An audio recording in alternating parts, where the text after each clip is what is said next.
live, Joy. Hey guys, thanks so much for tuning in to the Unruly Hour with Savage Joy. Tonight I have a fellow independent media commentator, Mr. Michael Brooks. Thank you so much for joining us tonight. Oh, thank you so much. Honored to be here. Thanks for having me.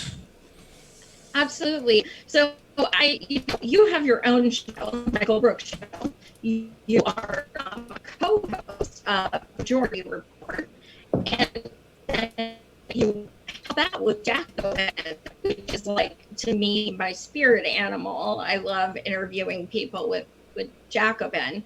And then you just wrote a book, so you have a lot of stuff going on.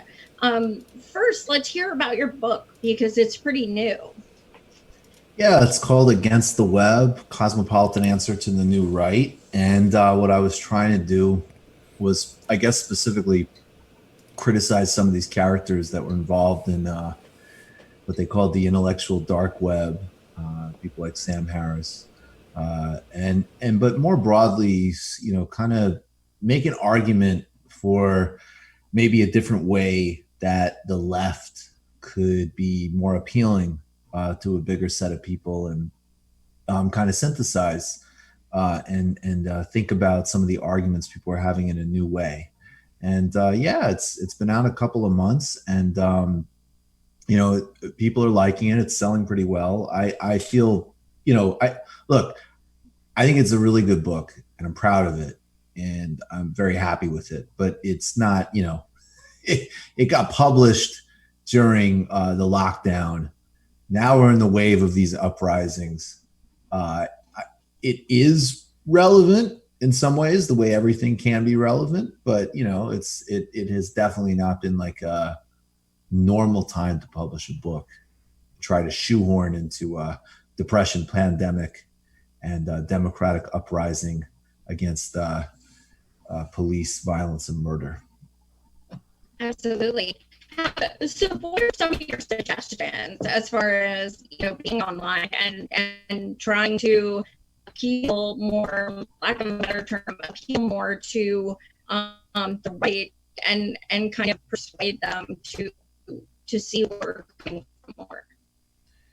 I hope I'm definitely having a little trouble, but I think if I heard you right, it's kind of like how to the part of the book that's maybe about making the left a little bit more appealing. I think that for me, a big focus on my show is on one hand saying and being really clear that there is in some sense, like I'll just be kind of hippie about it. There is like one human community, and there is a mass of shared desires and aspirations across not only the United States but globally, east, west, north, south, for a sense of power and autonomy in people's lives over their own lives, for economic and political and legal full justice and dignity, healthcare, housing, democratic participation and rights, and so on, including in the economic sphere, which is very important to me as someone with some real socialist politics. And at the same time, that in a globalized era, and an era where I think arguments about identity are extremely important when they're getting basically applied to, again, the full realization of rights for all. But that at the same time, there is an impulse amongst, certainly first and foremost, the right to really reassert the kind of separateness of people across particularly nation state boundaries, and assigning people essential identities that translate, most clearly, most obviously, in these exclusivist, vicious right-wing projects that we see in so many parts of the world, including, of course, in the United States, Brazil. And then, less of a threat, but it's also problematic, very problematic. There is this kind of sort of toxic woke culture, which gets sort of so obsessed with either morally purifying individuals as they see fit, or sometimes a notion that one is entirely bound by one's own individual experience to the point where there can't be kind of bonds built outside of that, right? So as like example, I mean, the obvious, of course, people have different life experience and radically different, trajectories, and that's obviously true and needs to be respected, particularly in spheres that are most like immediately relevant um, to those areas. And then at the same time, in order to example build like a serious union movement, which I don't see as I don't think there's any type of real prospect for the left anywhere without that happening. You do need to work across a lot of boundaries. And of course, that's part of the elemental fight against racism and all forms of bigotry.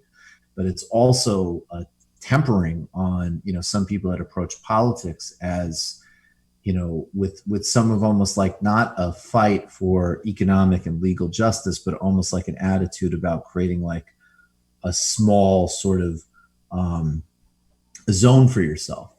And that's fine. That's great. You can do that in any number of areas of life, but that's definitely not mass politics. And so what I wanted to do though was really say though that absolutely the world is global and we need to have a movement that not only looks and feels like that, it also draws its thinking and expression from that. And that it's a fun kind of answer because you can say, as an example to the right, the idea that human rights were invented by the West is ludicrous, is complete historical nonsense and rooted in all sorts of, frankly, colonial, imperialist, and racist narratives. And then on the other hand, when you hear people saying, look, there aren't universal aspirations in terms of human rights because each culture and place is so particular, you can say, well, they are, absolutely, but we can actually go and look across the globe, find examples from India, from Ethiopia, from China, wherever, of people actually articulating the impulse towards all of these values we're fighting for today. And even, the Marxist tradition itself, of course, flows from, Marx and Engels, but it's a global tradition that you can draw on from literally every, country on the planet. Absolutely. And speaking of global, do you want to put up the picture of Lula? So I'm just kind of like in awe that you got to meet Lula. What was that like? I saw the interview. You're so fortunate. What was that like? It was a great honor. I really do think that President Lula is the best president of the 21st century. He lifted conservatively 20 something million people out of poverty. Other estimates would say 40 million. He made Brazil respected in a way that was completely unparalleled in its history. He's a union man from the beginning. He helped create democracy in Brazil. He radically delivered on and expanded rights for, every person in Brazil, and indigenous people, LGBTQ people, Black Brazilians. Actually also had other programs in terms of open source software computing, a very successful anti-AIDS and HIV program. And his way, though, of expressing what this is about in terms of this look, the guy has a hugely unique charisma, and I'll talk about it in a second, but there is this generosity of spirit, this boldness of vision, but also like real grounded pragmatism about actually getting power, actually doing stuff with doing things, achieving things. This is not about being part of a, unending protest movement or whatever. And also, I think even the ways, frankly, some of the debates today that take place, he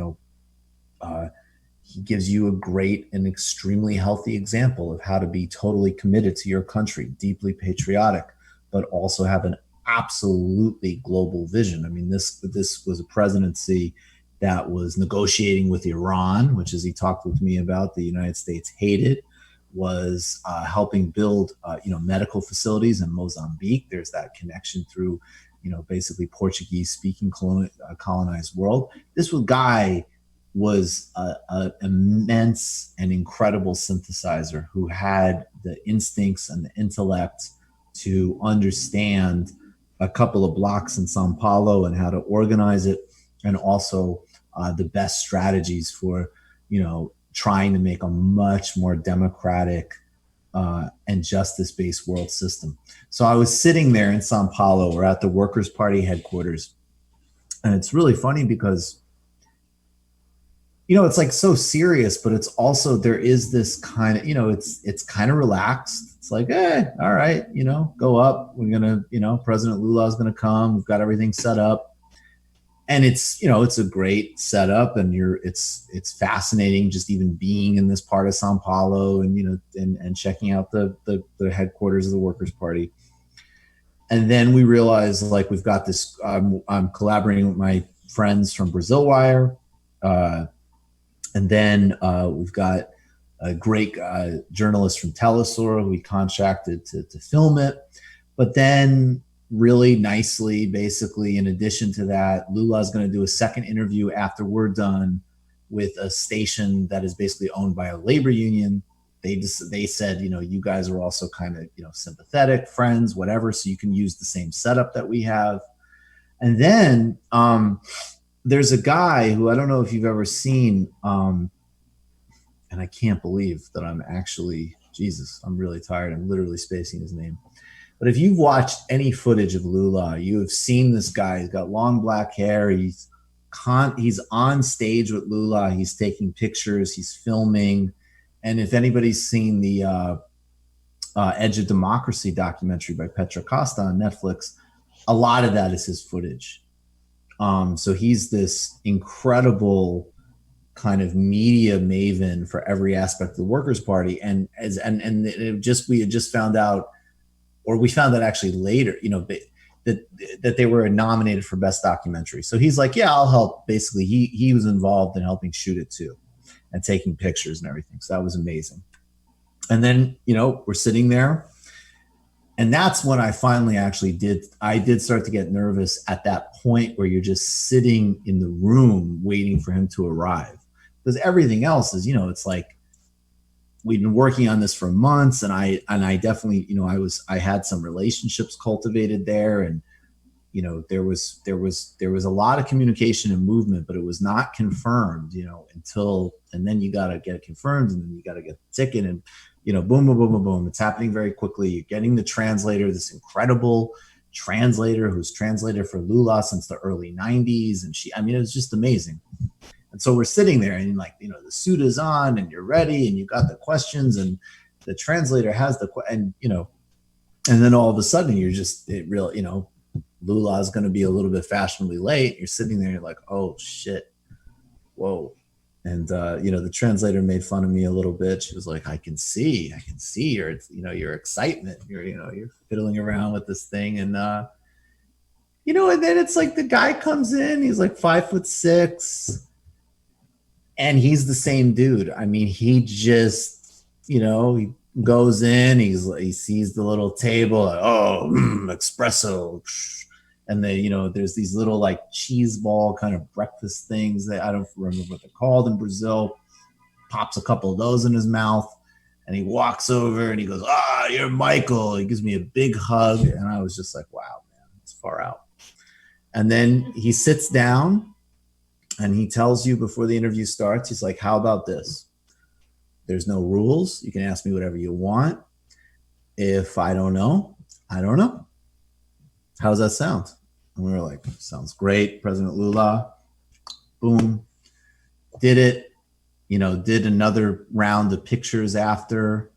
And then went back to my friend's house and, celebrated for a while, and then just like collapsed of exhaustion.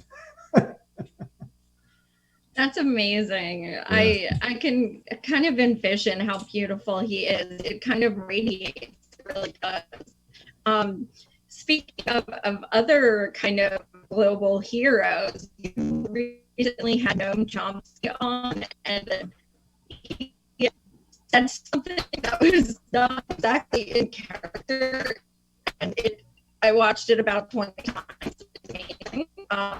You said, essentially, don't fuck with my family. What was your reaction? Oh, well, he was quoting, actually, this is Brazil again. That's a direct quote from the Brazilian fascist president, Jair Bolsonaro. And Bolsonaro was firing a process. I mean, basically, and actually one of Bolsonaro's main aides was arrested today. So he said, yeah, he said, don't fuck with my family. And Nom direct quoted that. So I was so focused interviewing him. But I definitely had, like, he said that, and I definitely had this little, like, is this the first time Noam Chomsky's ever said this in an interview? Like, again, I know he's quoting somebody, but is this the first time he said that? You know, I mean, it's a technicality, but I'll take the technicality.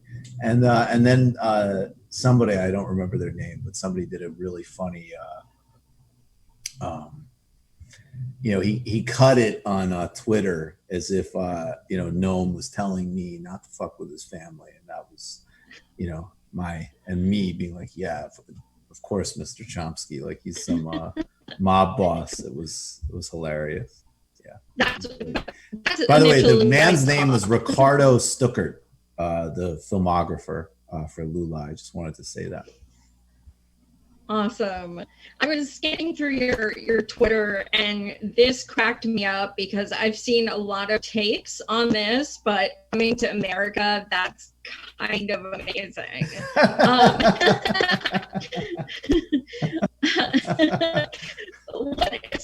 So, all of us have touched on this and how just egregious it is.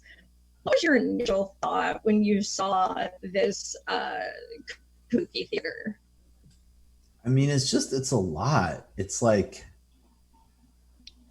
Cedric Johnson had this great piece in Non-Site about, the Democratic leadership and how they would fold and weaponize and, just unbelievably cynically distort the Black Lives Matter movement and the uprisings that are happening. I recommend everybody read, but it just feel like it's just very now. Like I honestly, like, look, I really wish that everybody across the board would just like calm the fuck down a little bit. And it's like, it's just, it's hyper them. It's like, yeah, you knew some type of just embarrassing, cynical nonsense was coming, but I did not know that Chuck Schumer and Nancy Pelosi were going to get in their heads that they were like, I mean, I just can't even. And because this wasn't it wasn't a tweet. It wasn't a live interview. It wasn't a, like, people say dumb shit. It wasn't like, this is a process. Somebody had this as an idea and then said this idea. They didn't think to themselves, wow, that would be fucking hilarious if we did this. They thought this idea. They mouthed it. Other people were like, wow, that's a good idea. To the point where we get through the whole tape of, the person, I don't remember who it was, but somebody actually, having to help Nancy Pelosi off the ground, or even just the freeze frame of Chuck Schumer at a podium with a kente cloth. It's like, I don't even, it's such a cliche, but it's like, I mean, honestly, like, how am I supposed to do impressions anymore? Like, what could I possibly add to that? It's ludicrous. I thought that it was a Photoshop at first. I'm like, they are pretty daft, but they can't be that daft. Like, that daft. Come on. Wow. Wow. I digress. Tonight, Target announced they are going to back $50 an hour. I missed that. Who's backing $50 an hour? I'm sorry. 15. Target. Target? Yeah. Oh, 15 sorry. an hour today. Sorry. I mean, that's a testament to the organizing and the activism that's happening across this country. I mean, I think it's great. You take the victory and then you keep moving forward. I mean, you know, $15 an hour was already really not much, particularly if you lived in a city. And that target started several years ago. So, you know, we're already at a point where, you know, that's light compared to, say, I mean, I really, frankly, I think it should just be, you know, 30 an hour, let's say. And then if you're a non-chain, you know, we can figure out this or that subsidy. But I mean, any of these companies, I mean, Walmart, Target, whatever, Amazon, you know, they're robbing workers blind all over the place. But that's a very important signal. And, you know, that's substantive. That is, people have been doing a lot of work to expose the abuses of Target. And that isn't, you know, that isn't McDonald's, you know, saying we respect our essential workers or we respect Black lives or some of this kind of, you know, corporate washing, that it's never backed by real action, even as they, in fact, you know, destroy people's lives. That this is something. So it needs to be, you know, I'm just hearing from you, but that's great. That's a testament to what people are doing. And as far as, you know, the protests going on right now for Black Lives Matter, have you been able to physically go out and go to any of them? Yeah, I've definitely been to some protests in New York and Brooklyn. Yep. And what has been your experience? I mean, you know, there is, especially with, I mean, this is a, you know, I guess I've been to a decent amount of protests in my day. There's a very significant feeling that comes from that type of action and that type of kind of communion with other people. I think, you know, especially in our jobs or people who are academic, always have to be thinking of, you know, strategy, how things are going to play out, what are the effects. But there was something like, as Cornel West said, thank God people came out after the murder of George Floyd and Breonna Taylor. Thank God, in a more broad sense, that there is reaction in this country, period. You know, and exemplified by Black Lives Matter, obviously. But you go and in the actual experience, I mean, it just feels it is right. It is right. Absolutely. So what are your hopes as far as, you know, today we were told that there was going to be a decision on Breonna's, you know, case. They boarded up all the windows at the court, which kind of makes us nervous. It's not going to be good. So what are your hopes? You know, do you think it's feasible that cops are going to start being held accountable? Um, I think that there's some small steps in that direction. I'm very concerned about her case specifically as well. Um, I think, you know, the bigger overall picture here, though, is those questions around the nature of policing, how that's reformed, not as and in a real sense, um, and uh, and really just at the end of the day, that we have said that there are going to be tens of millions of people, predominantly, you know, Black and brown people, poor people, working people. You can take this, you know, across the country. And this is another thing about these protests. They've showed up everywhere. Part of that, I think, is definitely absolutely solidarity and maybe some broader understandings that are starting to emerge about racism. I think it's also the fact that this happens everywhere. That is not rich, frankly, if you look at the numbers. And some, you know, some of the highest rates of police fatalities, police killings are in Alaska, Oklahoma, New Mexico. We've said that there's going to be classes of people that we do not provide things for, that we push to the edge, that we don't have a strategy, housing, healthcare, public works, education, public goods, all of it. And what we do is we use the police to terrorize and control those communities. And that's, you know, that at the end of the day, I mean, that is capitalism, and that is inseparable from all of these other processes. I mean, you look at the gentrification, there, you know, there's ironies, right? You know, people are sitting and having the latte, and this stuff is so terrible, and that's great. It is terrible, and people are getting active, but the through line of this type of police terrorism and that latte lifestyle is completely inseparable. They are the paramilitary wing of gentrifiers, of the real estate industry.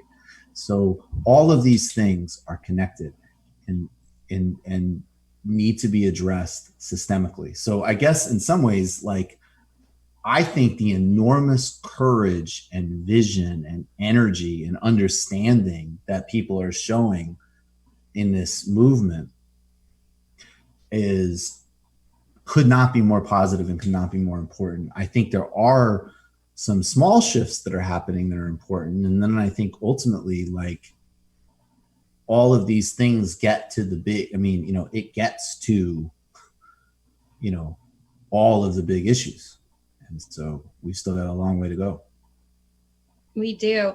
And I saw the show you recently did with the woman who was stating that you guys were discussing Bill de Blasio and his, you know, cut $1 billion from police, but they get $6 billion, so that's only 16% of a cut, and he's being very vague on where he wants to allocate that money. So being a New Yorker, what are your thoughts on that? I think that, you know, de Blasio somehow, as a politician, manages to always get himself in the sort of just worst possible position. So what's extraordinary about de Blasio, and I want to be really clear here, I think, and this is another question for the overall state of democracy, these city mayors are terrified of the police. They're scared of you know, and you don't even need to go into some super hyped up version of that. In the 1990s, David Dinkins was working on actual community accountability boards. I know that people are very cynical about these things because a lot of them are compromised and they're kind of bullshit. But it's not in any way a be all end all. There's a million other things that have to happen. But the idea of like some actual democratic oversight and accountability is significant. And David Dinkins was trying to do that. There was a cop like riot. I mean, they marched. Giuliani launched his campaign at this thing. So there's a terror of them. The thing that's extraordinary about de Blasio is that he doesn't, you know, several years ago, the police were pissed off at him. They did a little bit of like a work stoppage. And what that translated to is they stopped arresting people and harassing people for bullshit. And no serious crime went up in the city at all. Bill de Blasio had that opportunity to say, wow, you guys just protested yourselves out of a lot of what you do. You know, he did not do that. And I think that, you know, what the thing about de Blasio too is like, the just utter lack of balls. I mean, like the fact that like the police union doxed his daughter on social media, and he is still bending over backwards for these people with video footage of them driving cars into protesters. I mean, it's just, it really, it's structural. So you cannot reduce any of these things to individual temperaments and leadership. I mean, he just, you know, he manages to say enough kind of like sort of, you know, concerned dad liberal stuff that some of these insane reactionaries in the NYPD get freaked out. But then at the end of the day, when they're out cracking heads, he doesn't have any, you know, accountability. So look, on the other hand, I keep wanting to say though, $1 billion to get redirected, if that actually happens, that's a win. You know, that's the dialectic. You know, you can't get lost in that Obama de Blasio, like, well, you know, that's a win. That's $1 billion. I went to the after school programs and that's great. No, of course not. There's infinitely more to do, but it is a win. And I think the other thing too is that we got to be very careful, you know, when the rubber hits the road, because one of the interesting things, like as Shama Sawant pointed out, who I interviewed recently, she was like, everybody's talking about Minneapolis. In some ways, to me right now, that might end up being the worst of both worlds, because it's a year-long study. I mean, what does that mean? Who the hell knows what happens in a year? And in the process, because they've embraced some of the most maximalist rhetoric about it and not explained some of the positions well at all, they could be ending up, sort of freaking people out about what this stuff actually means. Shama Sawant in Seattle is saying you can't have tear gas. Here's the new oversight. Here's the new steps, real tangible stuff. And as anemic and as small as it is, a billion in New York is a testament to something. And, keep going. Absolutely. Well, thank you so much for joining us tonight, Michael. Give your Twitter, your website, your YouTube, all that fun stuff. Well, let's go subscribe on YouTube, Michael Brooks Show, @ Michael Brooks. And if you want to get the whole thing, you go to patreon.com/TMBS. Awesome. You guys, tomorrow I just found out I'm having Lindsay Boyland from New York. She'll be joining me. I have a gentleman named Ryan Knight on Monday. He's a wonderful person. He was kind of recently radicalized, and he's just a beautiful person. So he's coming back, and next week I'm actually interviewing a gentleman from prison who has been locked up for 34 years, even though he has been proven innocent. So I'll be interviewing him with his lawyer and his Innocence Project caseworker. So a lot coming up. Also, my book I'm doing with Peter Douche, aka Pat the Burner, aka Nate's Liver. Pre-sales start on June 30th for it's a parody about the resistance. So thanks to all the shit libs giving us inadvertently giving us content. But anyway, thank you guys so much for tuning in. And again, thank you so much, Michael. I really appreciate it. Best of luck with everything. Thanks so much. Absolutely. Take care. Oh, and Jesse Jett is doing the closing video. Thank you, Jesse. Yeah, that ugly guy that popped into Michael's spot, that was Oz. So okay, outgo. Thank you, Joy. Great coming together, and your sound cleaned up about halfway through. So I hope that works for everybody. And here's the outgo, and it's what's his name again? Jesse. Jesse Jett. Jesse Jett.